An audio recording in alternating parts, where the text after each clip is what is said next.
இருக்கிற எறும்புகளுக்கு நம்ம வெல்லம் கொண்டுட்டு போய் கொடுத்தோம் அப்படின்னா நிச்சயமாக நம்ம பிரச்சனைகள் சரியாகும். அதாவது படிப்படியாக அது குறைய ஆரம்பிக்கும் அப்படின்னு சொல்லுவாங்க. இதை நான் எங்கள் குலதெய்வம் கோயிலில் வருஷம் கொண்டுட்டு போய் நான் கொடுத்துட்டு வருவேன். எங்கள் வீட்டு பக்கத்தில் அரச மரத்து விநாயகர் இருக்கார். அந்த மரத்தை சுற்றி நிறைய பேர் இந்த மாதிரி வெல்லம், அதுக்கப்புறம் பச்சரிசி, வெல்லம் இதெல்லாம் சேர்த்து கொண்டுட்டு போய் போட்டு வருவாங்க. நிறைய எறும்புகள் சாப்பிடும். நான் வெள்ளிக்கிழமை தோறும் அதை கொடுப்பேன். குலதெய்வம் கோவிலுக்கு இப்போ ஒரு 3-4 வருஷமாக இந்த மாதிரி கொண்டுட்டு போய் கொடுத்துட்டு வரேன். இது ஒரு நம்பிக்கைங்க. ஏன்னா இந்த எறும்புகள் சாப்பிடும்போது நம்ம பிரச்சனைகள் சரியாகும் அப்படின்னு சொல்லுவாங்க.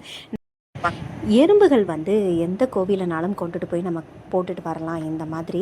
அதுலேயும் குறிப்பாக குலதெய்வம் கோயிலில் போடுறது தாங்க ரொம்ப விசேஷம். ஏன்னா நம்ம வீட்டில் வர்ற பிரச்சனை, அதாவது நல்லதோ கெட்டதோ எதுவாக இருந்தாலும் குலதெய்வம் அனுமதியோடு தாங்க வரும் அப்படின்னு சொல்லுவாங்க. அதனால் குலதெய்வம் கோவிலுக்கு நீங்கள் வருஷம் போகும்போது வீட்டில் நைட்டே வாங்கி வச்சுக்கோங்க. நீங்கள் மறுநாள் போகிறீங்க அப்படின்னா முந்தின நாள் நைட்டு நீங்கள் வாங்கி வச்சுக்கோங்க. அப்போ தான் நீங்கள் அதை வேண்டி நீங்கள் வச்சுக்கோங்க.